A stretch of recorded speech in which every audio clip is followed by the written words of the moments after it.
Buenas hermanos, ¿cómo andan? Quisiera hablarles sobre las riquezas inescrutables de Cristo para sus hijos. Es una riqueza inescrutable que ahora se dio a conocer mucho más. Era una riqueza que estaba escondido en el pecho de Dios desde antes de la fundación del mundo y que se manifestó más claramente con la venida de Cristo. ¿Cómo, hermanos? Vamos a ignorar esta gran noticia que tenemos a disposición en la mesa, todas las riquezas de Cristo para nosotros. Esas riquezas que aún los profetas del Antiguo Testamento indagaban. Esta gracia que era destinada para nosotros. Conocer a Cristo, sus sufrimientos, su exaltación, todo. Pero dice, era para nosotros y no para ellos. No para los profetas era eso. Era para nosotros que se iba a manifestar eso en su máximo esplendor. Efesios 3:8 dice esto al 13. A mí, Pablo dice, que soy menos que el más pequeño de todos los santos, me fue dada esta gracia de anunciar entre los gentiles el evangelio de las inescrutables riquezas de Cristo y de aclarar a todos cuál sea la dispensación del misterio escondido desde los siglos en Dios, que creó todas las cosas, para que la multiforme sabiduría de Dios sea ahora dada a conocer por medio de la Iglesia a los principados y potestades en los lugares celestiales, conforme al propósito eterno que hizo en Cristo Jesús, nuestro Señor, en quien tenemos seguridad y acceso con confianza por medio de la fe en Él. Hermanos, esta gran riqueza se vio en el Evangelio y por causa del Evangelio ahora nosotros tenemos acceso a Cristo, acceso a Dios de una manera que los del Antiguo Testamento no la tenían. Ahora tenemos a disposición a las tres personas de la Trinidad en un plan gigantemente glorioso y más visto. Antes, Dios se revelaba más en Jehová, se daba a conocer más en Dios, más en el Padre a sus hijos en el Antiguo Testamento. Claro, Jesús estaba ahí, pero era un poco escondido, era un poco oscuro como Cristo se manifestaba a ellos. Ellos veían a Dios más que al Hijo, digamos. Pero el Hijo estaba en todo, solo que ellos no discernían a Cristo, como nosotros, sí.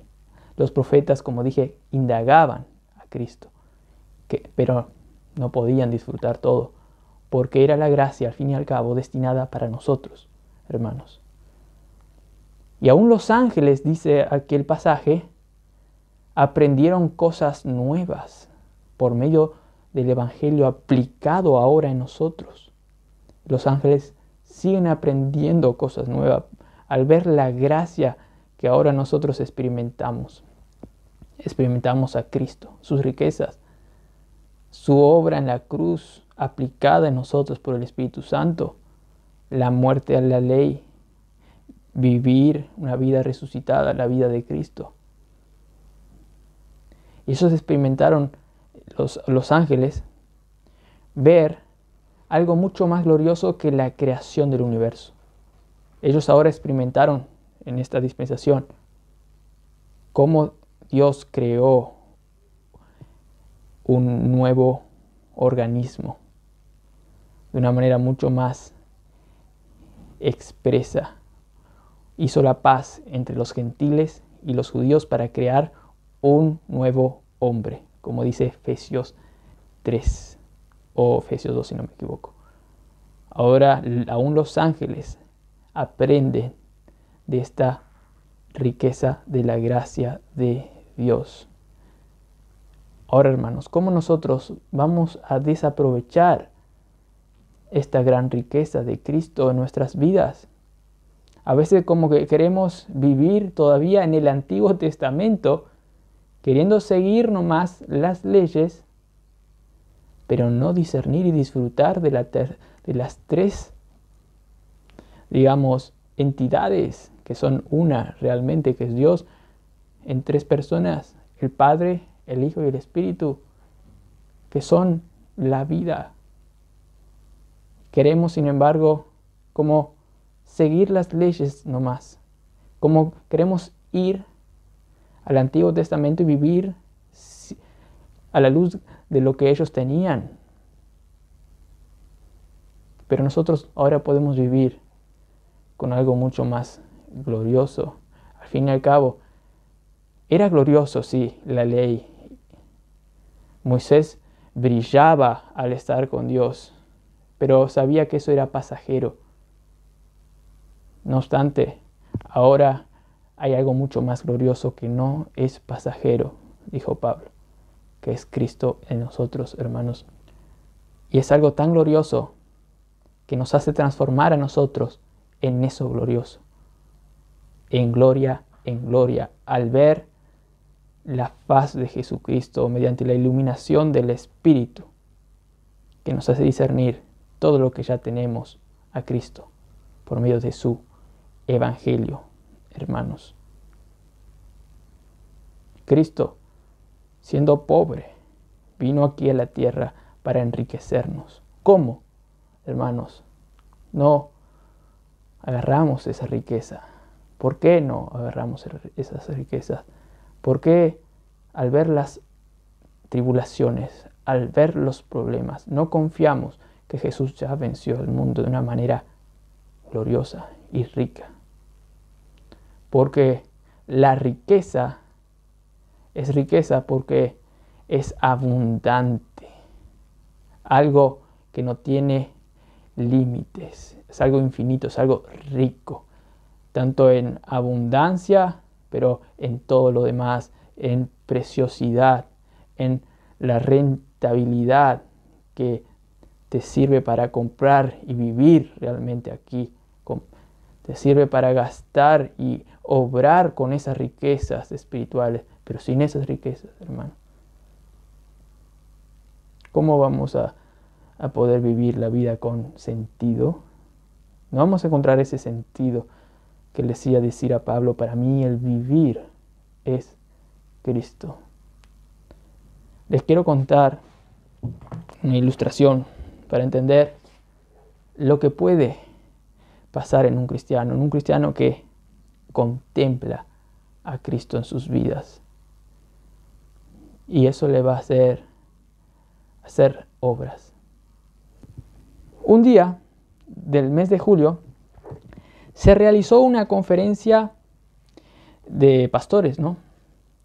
Un pastor predicó un sermón donde se exhortaba a que sean más diligentes y que confiesen todos sus pecados siempre y rindan cuenta con otros pastores siempre. O si no, su ministerio, dice, se iría al pique, al tacho de basura. Además, el pastor mandó a todos un papel y un lápiz, diciéndoles que escriban todas sus debilidades y que con una palabra, a la luz de todas esas debilidades que tienen, definan cómo se considerarían ellos. Y no pongan nombre y apellido si querían, Con una palabra tenían que poner sus debilidades. Luego de que todos anoten, el pastor empezó a leer, las notas y uno decía, mentiroso, decía. Otro puso hipócrita. Y uno dijo, justo. El pastor dijo, riéndose, ¿no? Siempre alguien dice algo así, ¿no? Ahora, yo ya sé, le dijo a todos ahí, aprovechó, yo ya sé cuál es nuestra posición en Cristo, que somos ricos en Cristo. Pero, hermanos, bajemos a la tierra, todos tenemos errores. Y aquí yo quiero enfatizar eso para que ustedes maduren en esa área. Y luego leyó en otra hoja, así sin pensar, al leer la otra, pasó la otra y decía 007. ¿007? ¿Qué? Ahora se cree James Bond, dijo a todos. ¿Cómo así? ¿Qué quiso decir de esto? Pensó, ¿quiere decir que es un impecable? ¿Un eficaz? ¿Qué quiso decir con esto? Parece un poco brillantito este, a ver, este se quiere lucir, medio lucidito. Y todos empezaron a reír. Entonces el pastor dijo, bueno, si se cree tan valiente este en escribir eso, que se anime a hablar ante todos acá. Porque lo que dijo, con eso, tal vez aprendamos algo.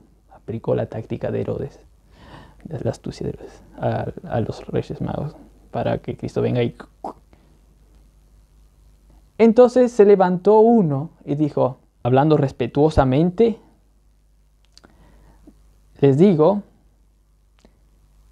que sinceramente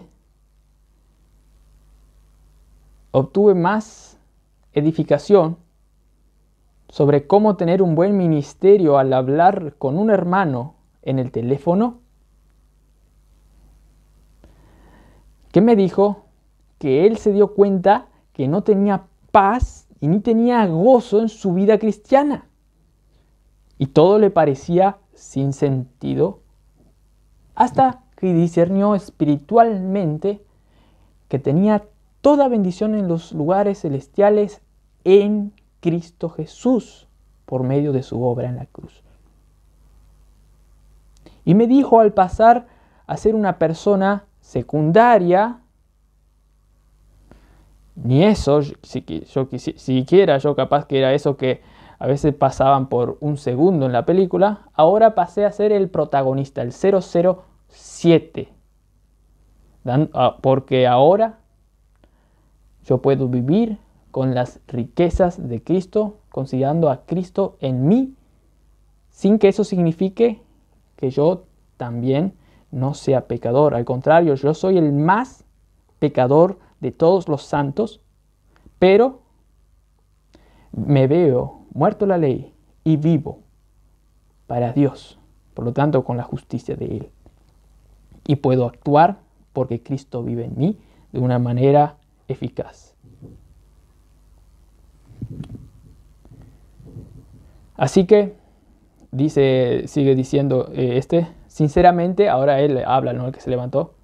A pesar de todo lo que escuché en esta prédica, hermano, con todo respeto digo, hoy me sigo también sintiendo un 007 por causa de lo que me edificó este hermano con su testimonio. No quiero decirle a ustedes que están mal en hacer todo lo que dicen, eso está bien porque eso está en la Biblia, pero quiero que siempre pongamos a Cristo y su obra en la cruz y sus riquezas como motor para que podamos vivir eficazmente la vida cristiana y también en nuestro ministerio pastoral, porque al fin y al cabo el mismo apóstol Pablo dijo que mi competencia proviene de Dios y no de mí mismo. Mi competencia proviene de Dios. ¿Por qué proviene de Dios? Porque Cristo vino y murió en la cruz para darle toda la justicia y toda la vida de Cristo para poder vivir eficazmente. Y si Pablo dijo esto, ¿cómo yo no voy a poder hacer eso? ¿Y cómo yo pienso ser mejor que Pablo en ese sentido? Solo necesito Cristo también. Sin Cristo yo nada puedo hacer. Hermanos, sin Cristo, sin las riquezas de Cristo, también nosotros nada podemos hacer. Necesitamos de Él, hermanos. Así como Hudson Taylor. Hudson Taylor estaba muy atribulado en sus ministerios. Allí en China no podía conseguir hacer un buen ministerio, no podía salvar almas. Encima estaba un poco mal de salud y se fue a una orilla así, ahí cerca de Inglaterra, donde no había mucho humo, porque en Inglaterra es medio nublado, ¿no?